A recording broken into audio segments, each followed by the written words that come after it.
નમસ્કાર, weather analysis સાથે હું છું પાયલ અને ગુજરાતમાં વરસાદનો રાઉન્ડ હવે પૂર્ણ થયો અને આજથી રાબેતા મુજબ તડકાની શરૂઆત થઈ જશે એટલે ગરમીની શરૂઆત થઈ જશે.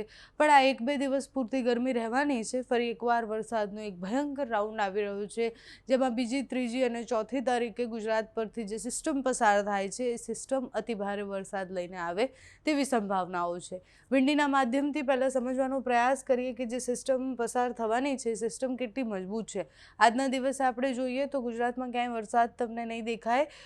અહીંયા તમે જુઓ કે દરિયાકાંઠાનો જે આ વિસ્તાર છે એટલે મહારાષ્ટ્રના દરિયાકાંઠાથી પણ એક સિસ્ટમ ઉપર તરફ આવી રહી છે, જેની અસર દક્ષિણ ગુજરાતને થાય એવી સંભાવના છે. પણ બીજી તારીખે જ્યારે આપણે સ્થિતિ જોઈએ તો આપણને એવું ખબર પડે કે અહીંયાથી એક સિસ્ટમ આવી રહી છે, ધીરે ધીરે પાકિસ્તાન તરફ અને ગુજરાત તરફ આગળ વધી રહી છે. સાથે જ દરિયાકાંઠાના વિસ્તારથી જે ટ્રફ પસાર થઈ રહ્યો છે એના કારણે દક્ષિણ ગુજરાત અને મધ્ય ગુજરાતમાં વરસાદ પડી શકે છે. કરાચી તરફથી તમે જુઓ કે સિસ્ટમ ધીરે ધીરે આગળ વધશે. આખા કચ્છમાં બીજી તારીખે ભયંકર વરસાદ પડવાનો છે. ત્રીજી તારીખે પણ સ્થિતિ એવી રહેવાની છે.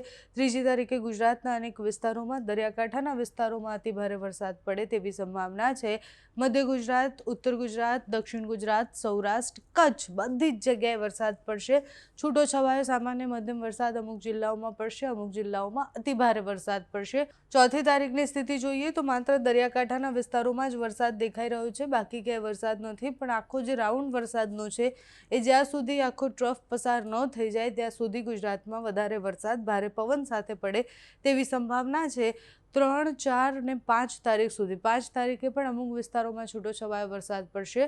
એટલે બીજી તારીખ સાંજથી તમને વાતાવરણમાં પલટો દેખાશે. ઉત્તર ગુજરાત, દરિયાકાંઠાના વિસ્તારો અને સૌરાષ્ટ્રના અનેક ભાગોમાં ભારે પવન સાથે વરસાદની શરૂઆત થઈ જશે.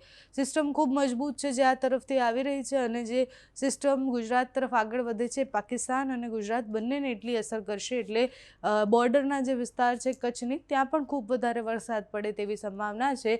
ગુજરાતમાં સતત બદલાતા હવામાનના અનેક કારણો પણ છે. એક બાજુ યુદ્ધની પરિસ્થિતિ, ત્યાં બનતી અલગ અલગ સિસ્ટમો ધીરે ધીરે આગળ આવે, એ સ્થિતિ સાથે જ વેસ્ટર્ન ડિસ્ટર્બન્સ જે પસાર થઈ રહ્યા છે એટલે અનેક ઉપરના વિસ્તારોમાં આપણે જોઈએ તો ત્યાં બધી જ જગ્યાએ હિમવર્ષા થઈ રહી છે. લેહ લદ્દાખ અને એ બધા જ પ્રદેશોમાં હિમવર્ષા થઈ રહી છે.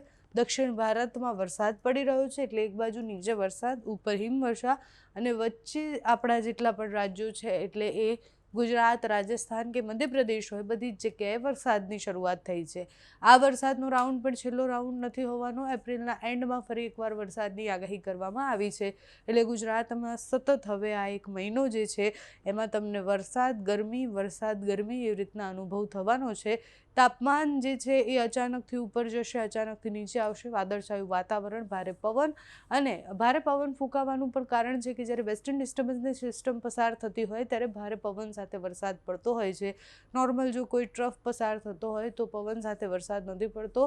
એ ભેજવાળા વાદળો ત્યાં હોય તો વરસાદ પડતો હોય છે, પણ આ જે સિસ્ટમ પસાર થાય એમાં ભારે પવન સાથે વરસાદ પડે છે. તમારે ત્યાં આજે કેવું વાતાવરણ છે અમને કમેન્ટ્સમાં જણાવજો. અત્યારે આ વિડીયોમાં બસ આટલું. જો તમે અમને યુટ્યુબ પર જોઈ રહ્યા હોય તો સબસ્ક્રાઈબ કરજો, ફેસબુક પર જોઈ રહ્યા હોય તો ફોલો કરજો, અમારા વિડીયોને લાઈક અને શેર કરજો.